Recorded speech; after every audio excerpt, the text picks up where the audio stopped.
That feeling of utter defeat at work. It's more than just a bad day. It's a heavy cloak that smothers your passion, dims your spark, and makes the very thought of facing another Monday morning feel like climbing a mountain barefoot. You're not alone. That sterile office, that never-ending to-do list, that feeling of being constantly undervalued, they can chip away at even the most resilient spirits. Think about it. You pour your heart and soul into your work, sacrificing evenings, weekends, personal time, all in the pursuit of, what exactly? Recognition that never comes? A promotion that always seems just out of reach? Or maybe just the simple satisfaction of knowing you're making a meaningful contribution. But instead, you're met with endless meetings, conflicting priorities, and the gnawing feeling that you're just a cog in a machine. It's easy to start questioning yourself. Am I good enough? Am I working hard enough? Is this even the right path for me? These questions swirl around in your mind, feeding the insidious beast of self-doubt that whispers insidious lies, undermining your confidence and eroding your sense of self-worth. You start to withdraw, becoming more and more isolated, afraid to speak up, afraid to take risks, afraid to fail. And then there's the office environment itself. The politics, the gossip, the backstabbing, the passive-aggressive emails. It's like navigating a minefield. You're constantly on edge, trying to anticipate the next crisis, trying to appease impossible demands, trying to stay afloat in a sea of stress. It's exhausting. It's demoralizing. And it's taking a toll. But what if I told you that this feeling of defeat isn't a sign of weakness, but rather a signal? A signal that something needs to change.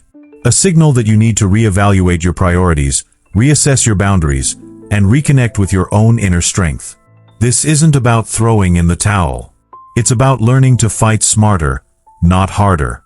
It's about understanding the hidden psychological traps that are sabotaging your career and reclaiming control of your professional life.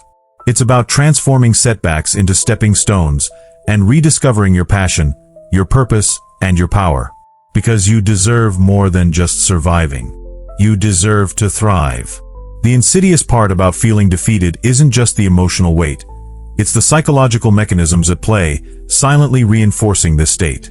Consider learned helplessness, a concept where repeated exposure to uncontrollable stressors leads to a belief that one is powerless to change their circumstances. Imagine an employee consistently bypassed for promotions despite stellar performance. Over time, they may internalize a sense of futility, ceasing to strive for advancement, not because they lack ability, but because they believe their efforts are inherently meaningless. This creates a self-fulfilling prophecy, where their diminished engagement further reinforces the perception of inadequacy. Adding to this is the Dunning-Kruger effect's shadowy counterpart, imposter syndrome. While Dunning-Kruger explains why some overestimate their abilities, imposter syndrome causes high achievers to chronically doubt their accomplishments and fear exposure as a fraud. A project manager who successfully delivers a complex initiative might attribute their success to luck or external factors, discounting their skills and expertise. This constant self-doubt fuels anxiety and prevents them from fully embracing their accomplishments, perpetuating a cycle of insecurity and undermining their confidence to tackle future challenges. Beyond internal factors, organizational culture can significantly contribute to feelings of defeat. Think about companies with a blame-oriented environment, where mistakes are met with harsh criticism and public shaming. Employees in such settings are less likely to take risks, innovate, or voice concerns, fearing repercussions for even minor errors. This stifles creativity, diminishes morale, and creates a climate of fear, ultimately leading to disengagement and a sense of powerlessness. Conversely, a culture that fosters psychological safety, where individuals feel comfortable expressing themselves without fear of judgment, promotes collaboration, encourages innovation, and empowers employees to take ownership of their work. Another crucial layer to consider is the impact of unrealistic expectations. We often set incredibly high standards for ourselves, fueled by societal pressures and the highlight reels of social media. When we inevitably fall short of these unattainable ideals, we experience feelings of disappointment and self-criticism. It's essential to cultivate self-compassion and recognize that perfection is an illusion. Acknowledge your limitations, celebrate your progress, and learn from your mistakes without dwelling on them. Remember that growth is a journey, not a destination, and that every setback is an opportunity for learning and development. Furthermore, chronic overwork and lack of work-life balance contribute significantly. When personal time vanishes, burnout looms. Now, consider how this applies when you face a seemingly insurmountable obstacle at work. Are you falling into the trap of learned helplessness, believing that your efforts are futile?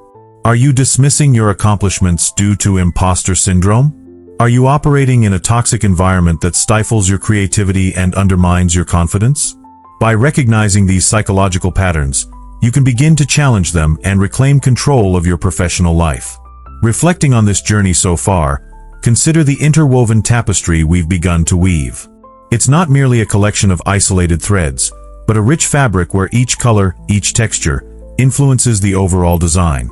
The subtle hues of self-doubt blend with the harsher tones of workplace realities, creating a complex pattern that can feel overwhelming to decipher. But within this complexity lies the potential for profound transformation. Imagine a garden overgrown with weeds. At first glance, it might seem easier to simply abandon it, to declare it a lost cause. But with careful attention, with a willingness to dig beneath the surface, you can identify the root causes of the problem. You can nourish the soil, prune away the dead growth, and create space for new life to flourish. Similarly, addressing feelings of defeat requires a willingness to confront the underlying issues, to challenge negative thought patterns, and to cultivate a more supportive internal environment. Drawing these strands together, we see a recurring theme: the power of perception. Our experience of the world is not simply a reflection of external events, but rather a product of how we interpret those events. A challenging project can be viewed as an insurmountable obstacle or as an opportunity for growth. A critical comment can be perceived as a personal attack or as constructive feedback. By consciously shifting our perspective, we can alter our emotional response and reclaim a sense of agency. In light of these insights, the path forward becomes clearer.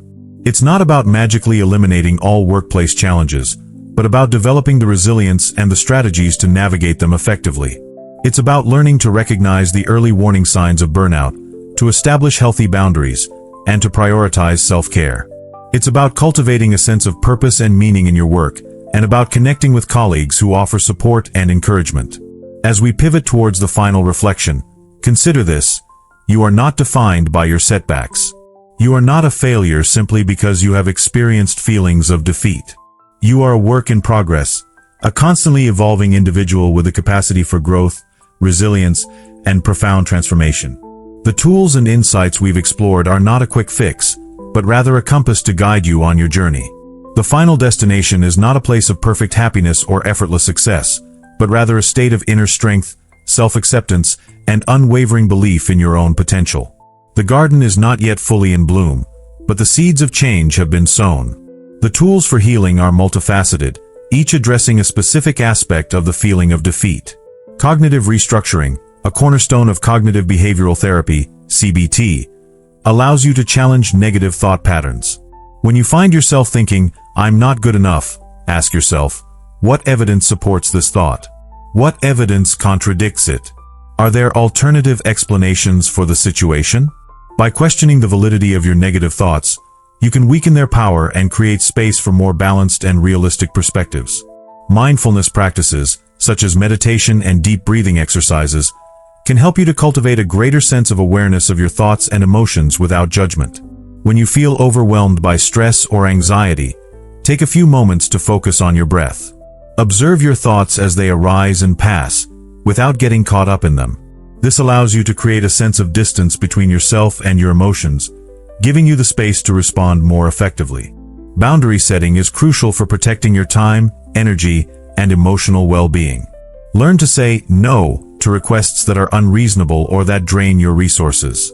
Communicate your needs clearly and assertively. Remember that setting boundaries is not selfish. It is an act of self-respect that allows you to prioritize your own well-being. Seeking support from others can also be incredibly helpful. Talk to a trusted friend, family member, or therapist about your struggles. Sharing your experiences can help you to feel less alone and can provide you with valuable insights and perspectives. Consider joining a support group where you can connect with others who are facing similar challenges. Finally, remember the power of self-compassion. Treat yourself with the same kindness and understanding that you would offer to a friend who is struggling. Acknowledge your imperfections, celebrate your successes, and learn from your mistakes without dwelling on them.